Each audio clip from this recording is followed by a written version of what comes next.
అన్న నమస్తే. నమస్తే అన్న. నమస్తే అన్న. బాగున్నావే? అంత మంచి అన్న, చాలా బాగున్నా. మీరు ఎలా ఉన్నారు? మంచిగా ఉన్నావే? బ్రహ్మాండంగా ఉన్నాం.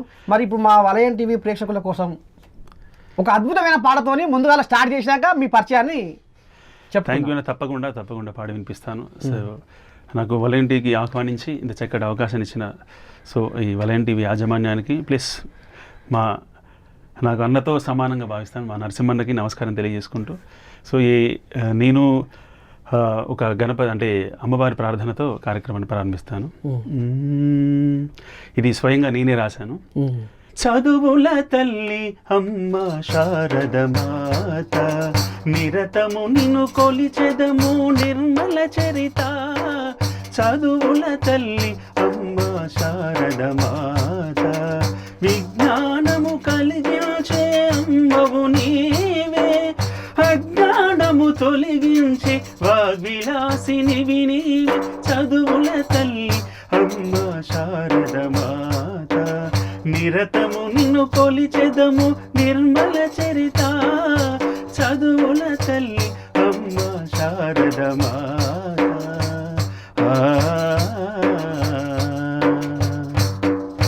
నింగిలోని రంగులన్నీ నీ ప్రతిరూపమే కదం, ఉడమిలోని పాడి పంట నీ చల్లని దీవెనమ్మ.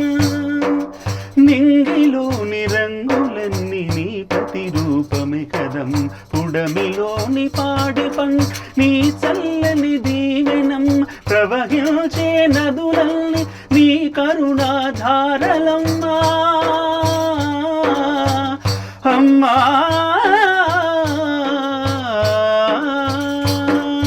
ప్రవహించే నదులల్ని నీ కరుణాధారలం. అండపిండ బ్రహ్మాండం అంతట నీవే కదం, అండపిండ బ్రహ్మాండం అంతట నీవే కదం. చదువుల తల్లి అమ్మ శారద మాత, నిరతము నిన్ను కొలిచెదము నిర్మల చరిత. ఆహా, ఏం పాట అన్న! బంగాళాఖాతంలో అలల వలె మనసు ఉప్పొంగుతుంది మీ పాట వింటుంటే. చెప్తున్నా కదా, వసంతంలో తీయనైన కోయిలమ్మ పాట కంటే మధురంగా ఉంటుంది ఆయన గొంతని చెప్పిందా, అట్లనే వాడిందా అన్న? ముందుగా మీ పరిచయం అన్న. నేను మా స్వగ్రామం ఎక్కడంటే ప్రజెంట్ ఇప్పుడు మహబూబాద్ జిల్లా ఉంది, అక్కడ కేసముద్రం మండలం పక్కన విలేజ్ కోమటిపల్లి అనే విలేజ్. అక్కడే నేను పుట్టాను. అక్కడే కేసముద్రం మండలంలో నేను 10th వరకు చదివి ఆ తర్వాత హైదరాబాద్కి వచ్చాను. హైదరాబాద్లో వేదాంతవర్ధిని సంస్కృత కళాశాల అని సంస్కృతం కాలేజీలో నేను డిగ్రీ వరకు చదివి ఆ తర్వాత ఓయిలో సంస్కృతంలోనే పీజీ చేశాను. అయితే నేను ఇంటర్ చదువుకున్న రోజుల్లోనే కొద్దిగా సంగీతం పైన ఇష్టం కలిగి, అంతకుముందే నేను మా ఊళ్ళో టెంపుల్లో భజనలు అవి పాడుతూ ఉండేవాళ్ళు. అక్కడికి వెళ్ళినప్పుడల్లా ఆ పాటలు వింటూ నాకు సంగీతం పైన బాగా ఇంట్రెస్ట్ కలిగింది. ఇక అందులోటి మా ఇంట్లో కూడాను ఆ తర్వాత మా గ్రామంలో కూడాను చాలామంది భక్తులు టెంపుల్లో పాడుతుంటే విని అసలు ఏంటి, ఎందుకు జనాలు ఈ పాట పైన ఎందుకు ఆకర్షణ అవుతున్నారు, అసలు ఏముంది దీంట్లో అని నాకు ఫస్ట్ నుంచి.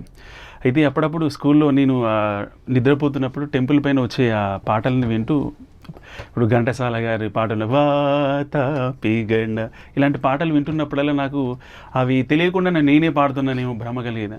అట్లే బాలసుబ్రహ్మణ్యం లాంటి వాళ్ళు ఆ మైకుల్లో మనకు రామదాసు అన్నమాచార్య కీర్తనలు, అక్కడ ఎంఎస్ సుబ్బలక్ష్మి పాటలు వస్తూ ఉండేవి. అవి విన్నప్పుడల్లా నాకు అనిపించేది ఆ టెంపుల్ పైన ఎప్పుడు ఉన్నాను.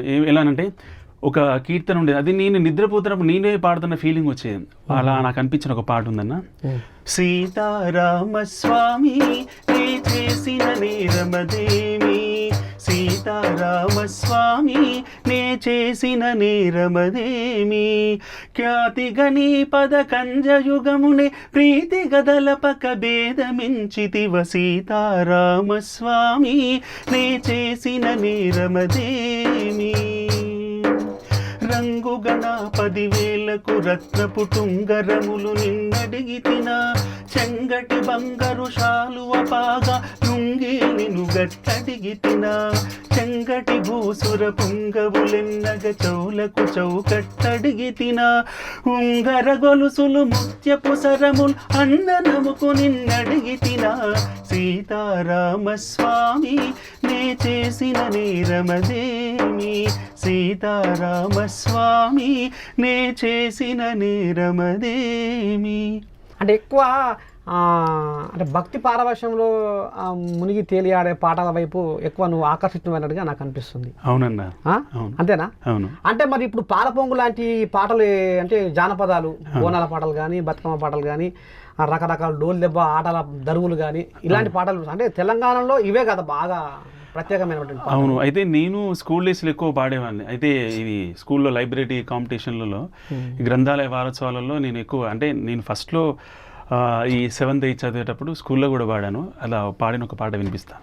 బడల్లో సైనికుడా భరత్కు రక్షకుడా, బడల్లో సైనికుడా భరత్కు రక్షకుడా, కార్గిల్లో కన్ను మూస్తివా ఓ సైనికుడా, మా కోసం ప్రాణాలిస్తివా,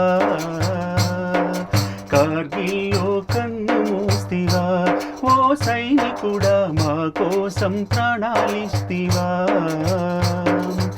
ఏ తల్లి నిన్నుగని జన్మనిచ్చిందో, ఈ దేశం కోసము నిన్ను జేవానును చేసిందో, ఏ తల్లి నిన్ను కని జన్మనిచ్చిందో, ఈ దేశం కోసం నిన్ను జేవానును చేసిందో, ఓ జవాను నీ అడుగుల జయం ఉందిలే, ఓ జవాను నీ అడుగుల జయం ఉందిలే, ఇకపైన భారత్కు భయం లేదులే, బడల్లో సైనికుడా భరత్కు రక్షకుడా, కార్గిల్లో కన్ను మూస్తివా ఓ సైనికుడా, మా కోసం ప్రాణాలిస్తివా. సో ఇలాంటి పాటలు విన్నప్పుడల్లా నా మనసులో చాలా, అంటే ఆ పాటలో ఉన్న భావం కానీ అర్థాన్ని చూసి చాలా అట్రాక్ట్ అయ్యాను. అట్లే ఊళ్ళల్లో కొన్ని వరకట్నాల గురించి, ఎందుకంటే ఇంటి పక్క వాళ్ళు ఆ పాటలు ఏదో వేస్తున్నప్పుడు వింటుండేవాడిని.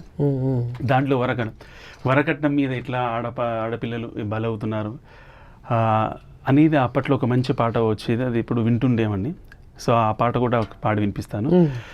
పారాని ఆరలేదు చెల్లెలా, అప్పుడే నూరేళ్ళు నిండాయా చెల్లెలా, పారాని ఆరలేదు చెల్లెలా, అప్పుడే నూరేళ్ళు నిండాయా చెల్లెలా, పారాని ఆరలేదు చెల్లెలా.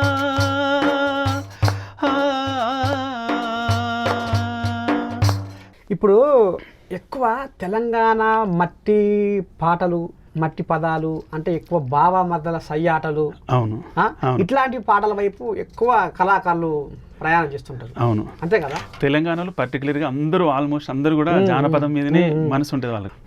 గుండా గుండా మామిడి పిల్ల, గుండా మామిడి తోటకి, గుండా గుండా మామిడి పిల్ల, గుండా మామిడి తోటకి, జల్లిగా జల్లి జల్లిగా నూరావి సంధ్య, మనము కలుసుకునే చోటుకి, రోజు ఆడుకునే ఆటకి, జీడి గింజలు జిల్లాటలు, పత్తి గింజలు